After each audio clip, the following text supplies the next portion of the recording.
My name is David Topete. I have a Master's of Science degree in Civil Engineering. I am a licensed structural engineer. I design new structures and retrofit existing structures from concrete or masonry or structural steel.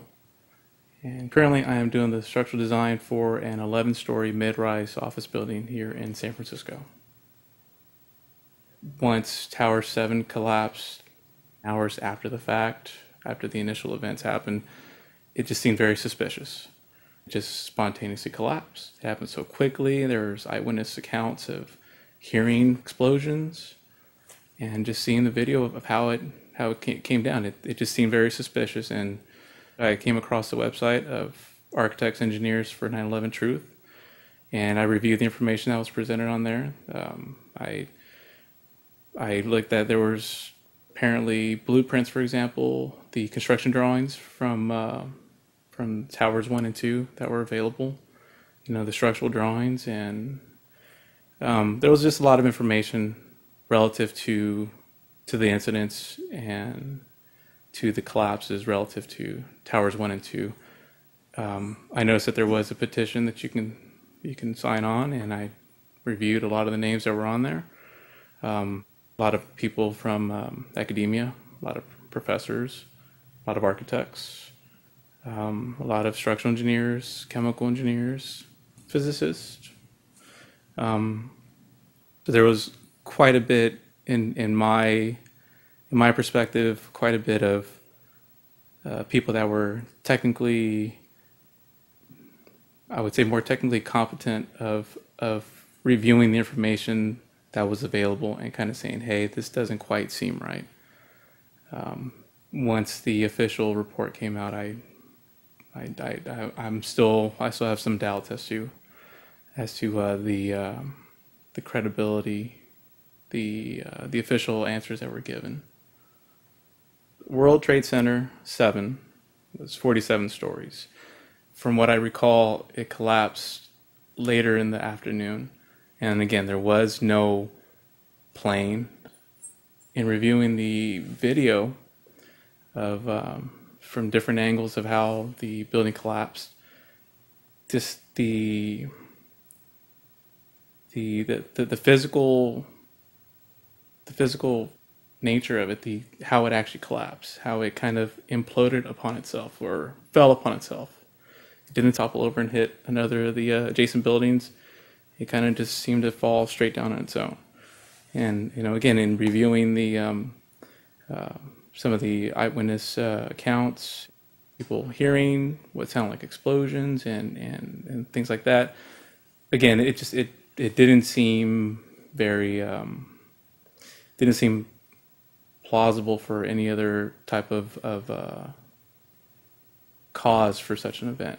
Again, as a structural engineer, I'm trying to comprehend how if there's a handful of bolts that are loosened or fatigued, you may have in a beam to column intersection, for example, you may have a failure of a girder or beam that falls down. But again, I just don't. It's hard for me to fathom that a fire could cause such a type of catastrophic failure. Just seeing the evidence, again, yeah, that would be a localized type of damage. I want to say would be in one little area. For it to propagate and cause such a failure, to cause a collapse to come down in the manner that it did. Essentially, in less than 7 seconds, Tower 7 came down upon itself. And for it to cause such a chain reaction, if it started at the ground level, well, whether it was explosives or some type of demolition control charges, obviously that's the evidence that I've seen appears to indicate something like that. As opposed to this official report that says there were localized failures on the 12th floor and on column 79. Based on my education, based on my training, my everyday experience as a structural engineer, it's difficult for me to comprehend that something on the 12th level, and column 79 is closer to an exterior corner and not in the center. If there were such a failure, I would tend to think that the collapse of the structure would be in a different manner. In my professional opinion, if column 79, if we're looking at the tower 7 in plan, it's essentially a trapezoid. So one side was longer than the opposite side parallel, and you have two wedges, right? If you have a four-legged table, you take out one leg on one corner, it's just going to be very difficult for the rest of the other three legs to make that table stand up. In essence, that's how I'm envisioning what would happen to a 47-story structure when you have one element that's nearest a corner. If that fails, it's going to redistribute the loads, and once that happens, the whole thing will topple over, basically over that weakened area. And that's what I'm envisioning what should have happened. Column 79 failed at the 12th floor, which again, I certainly believe that, in my professional opinion, the building will want to topple over. It would want to bend over all over that weakened area and topple over sideways. What we saw the structures came straight down upon itself. And for a building to come straight down, again, in my professional opinion, I certainly believe that if you have a box that's in plan, for it to come down straight down upon itself, you would need to basically take out the supports at the center, at the core.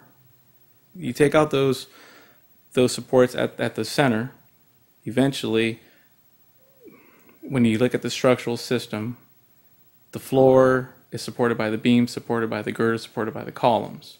You take out a column, that chain comes backwards to the floor, it works back up to the chain. And again, if you work at the core of the building, at the center of the building, you take out the center supports, everything's going to want to come down upon itself.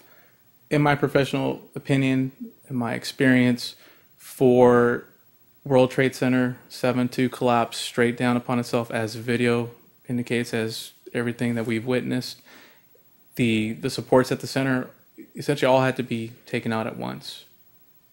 And I certainly believe that it had to have been controlled demolition, controlled charges, explosives, something of that type, because it was a sudden failure.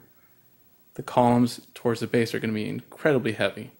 They're going to be made of 2-inch thick steel. As an example, column 79 was a structural steel section that had a weight of 1,100 pounds per lineal foot. So an 1,100 pounds, just to put that in perspective, the density of structural steel is 490 pounds per cubic foot. So we're talking 1,100 pounds per lineal foot. So we had approximately 2.5 cubic feet of steel per foot. So we're talking about, I'm just going to guess, we're talking about the flange having a thickness of approximately 3 inches, the web having a thickness of approximately 2 inches. So in reviewing the evidence, in reviewing the footage of what's happened with Tower 7, what doesn't make sense is the NIST report of Tower 7.